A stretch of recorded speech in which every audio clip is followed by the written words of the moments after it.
anlatmayacağız. Kısa kısa söyleyeceğiz. Ortada şöyle bir gerçek var. Ailelerde sorun vardır. Biz bunu artık kabul etmemiz gerekir. Geçen hafta dedik ki sorunların çözümü için önemli olan noktadan biri sorunu kabul etmektir. Yok sorun yok dediğin zaman bir yere varamazsın. Önce sorun vardır diyeceksin. Biz de aileyle ilgili ilk önce bunu kabul etmemiz gerekir. Aile sorunu diye bir sorun vardır. Dünyanın değişik coğrafyalarında ve şehirlerde, ülkelerinde sadece bir ülkeyi kastetmiyoruz. Dünya artık küçük olmuş, bir evin odaları gibi değil, bir evin içindeki bir oda gibi olmuş. Artık bu kadar dünyanın sağında, solunda, kuzeyinde, güneyinde nerede bir olay olursa belki kaç dakika sonra başka insanlar ondan haber alıyorlar. Ondan dolayı bunları görmekteyiz. İslam coğrafyası olsun, İslam dışı coğrafya olsun, her yerde aile sorunu diye bir sorun vardır. Boşanmalar çoğalmış, eşler arasındaki şiddet fazla olmuş, kadın öldürmeleri fazla olmuş, erkek öldürmesi de o da çoğalmış. Fakat şimdi basın bunu dile getirmez. Bunun sebebi nedir onu da bilmiyoruz. Yani bazı yerlerde artık erkek sığınma evleri de olmuş. Bunu da söylememiz lazım. Normalde herkes diyor ki erkekler kuvvetli. Fakat hanımlarından tokat yiyen, sopa yiyen erkekler de vardır. Varhasıl bu evlerindeki olan sorunların ve sıkıntıları artık herkes görmekte, bunu bilmekteyiz. Peki sebepler ne? Önce bazı sebepleri dile getirmemiz lazım belki bugün.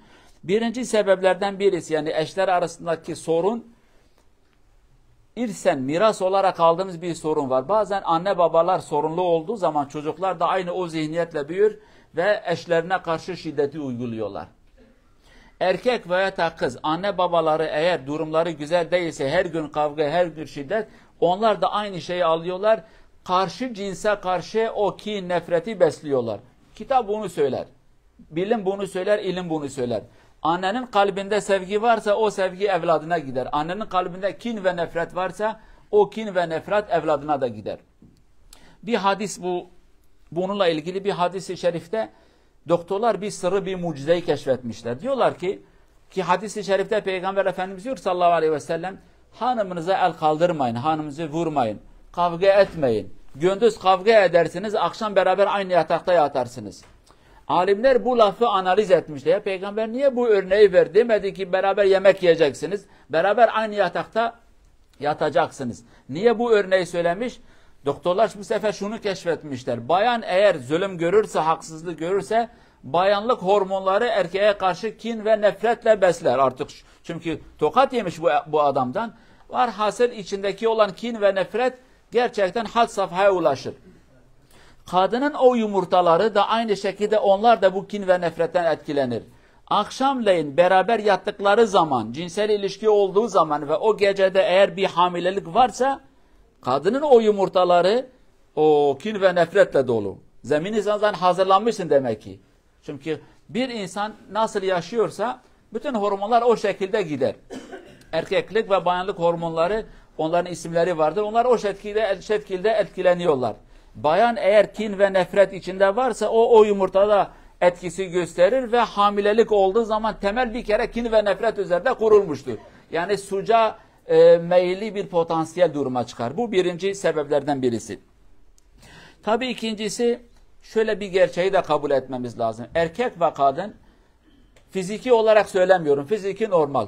Fakat ruhen, düşünce, eğitim bakımında evliliğe hazır olmayan iki tane adayımız vardır. İkisi de hazır değil. Fiziki kastetmiyoruz. Bunu bu tarafa bırakın. Fakat düşünce evlilik nedir? Eş olacağım, anne olacağım, baba olacağım, damat olacağım, gelin oluyorum. Bunlar neyin nesi?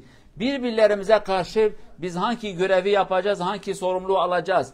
Ben karşı tarafı nasıl tanıyacağım, o beni nasıl tanıyacak? Cinsler arasındaki, o eşler arasındaki tanımama gerçekten büyük bir tehlike. Tanımıyorlar. Erkek evleniyor, zannediyor ki sanki böyle pikniğe gidecek mi, tatile gidiyor. Evlilik tatil değildir. Evlilik gerçekten zor bir süreç. Sorumluluk isteyen bir şeydir. Vicdan, sabır, tahammül, merhamet isteyen bir davranıştır. Bunları hepsi sen kendine toplayacaksın, ona göre adım atacaksın. Fakat bunlar yoksa bizim bu beyefendi ne yapacak veya da hanımefendi ne yapacak? İkincisi de odur. İkinci nokta, her iki taraf buna hazır değil. Yani keşke bizim ülkelerimiz öyle bir kanun çıkarsalardı ki deseler ki evlenecek olan insanlara biz bir kurs vereceğiz. Bir hafta, 2 hafta, 1 ay Kurs bittikten sonra onlara bir belge vereceğiz. O derslerde artık bilim insanları, bizim o alimlerimiz güzel bir şekilde anlatsınlar, konuşsunlar. Neyin nesidir? Erkeğe ne lazım, hanıma ne lazım, bu bilgileri nasıl öğreneceğiz? Ama maalesef bu hususta büyük bir cehalet vardır. Birbirlerini tanımıyorlar. Tanımadıkları halde de evleniyorlar. Yani sokaktaki görünüşü söylemiyorum. Sokaktaki arkadaşlık bunlar değildir. Yani erkek ne ister, hanım ne ister, erkeklerin düşüncesi ne, bayanların düşüncesi ne, bunları bilmemiz ve öğrenmemiz lazım. Bir nokta daha vardır, dinimizin ve inancımızın zayıf olmasıdır. İman zayıf olmuş.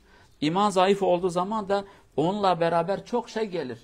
Yani iman zayıf olduğu zaman kendi görevini yerine getirmeyeceksin. Karşıdaki insanın hakkını vermeyeceksin. Artık zorbalık olmuştur yani. Dah kanunları diyoruz ya, artık o olmuş. Kimin gücü kime yetiyorsa. Ben haksızım kimse demez. Sen haklısın kimse demez. Fakat iman olduğu zaman, o zaman insan iyi bir şekilde düşünecek. Bir de şunu da yapacaktır. Mesela imanımızın zayıf olduğu bir işaret de şudur. Evlenirken karşıdaki insanın dini, imanı, ahlakına ona bakmıyoruz. Efendim şekli ne kadar güzeldir, boyu ne kadardır, kaşları nasıldır, erkek nasıldır, parası ne kadar var, efendim hangi işle uğraşıyor, diploması nedir? Yani biz seçmesi gereken, seçilmesi gereken, önem verilmesi gereken noktayı seçmiyoruz. Neyi seçiyoruz? Efendim ne kadar güzeldir. O maşallah kızımız diyor ki bu kadar boyu posu vardır. Şekli şu şekilde, saçı böyledir, yüzü böyle. Veya da damat efendi bu kadar okumuş, şöyle yapmış, böyle olmuş. Kimse demiyor ki ya dini var, imanı var, ahlakı var mı yok mu? Kimse bunu sormaz. Ya gelin hanım Allah'la ilişkisi nasıl? Kimse bunu sormaz. Çok güzel biri, manken gibi bir gelin getirmişim. Benim damadım geleceğin başbakanıdır. Ona benzer boş laflar fakat huzuru getirmeyen sorunlardır. Tabii bir şey daha vardır. Bunu da söylememiz gerekir. Bu televizyon, sinema ve filmlerdeki olan sıkıntılar. Oradaki romansi, oradaki güzel laflar, oradaki o centilmen dedikleri davranışlar ve bizim hayatımızın kaba hali. Ondan dolayı erkek bakıyor ki ya televizyondaki hanım maşallah şöyledir, böyledir, konuşması, kılık kıyafeti, oturması, yemek yapması, kibarlığı. Hanımına bakıyor, hanımı başkadır. Hanım bakıyor ki televizyondaki beyefendi nasıldır? Yani hanımla hangi gün ne konuşmuş hepsi aklında, ona göre bir telefon almış, ona göre bir yüzük, çiçek, evlenme günü, tanışma günü, selam verme günü, telefon etme günü, bir yerde kahve içme günü, buna göre Allah Allah Allah Allah vah vah vah vah. Ya diyor benim eşim de odun gibidir yani, adama bak, adam hiçbir şey hatırlamıyor. Ne zaman evlendik? Evlenme tarihini bile hatırlamayan bir adam. Haliyle gerçekte, pratikte olmayan bazı örnekleri örnek alarak efendim biz niye böyle değiliz? Ondan sonra kavga çıkıyor. Adam hanımına diyor ki sen de hanım mısın? Diğer hanımlara bak. O da diyor ki sen de erkek misin? Bak diğeri nasıl yapar? Dolayısıyla buna benzer kötü örnekler ve onlara kendimizi benzetme sıkıntıları, gerçekten bunlar önemli. Bir şey daha var, onu da söyleyeceğiz. Fazla uzatmayalım.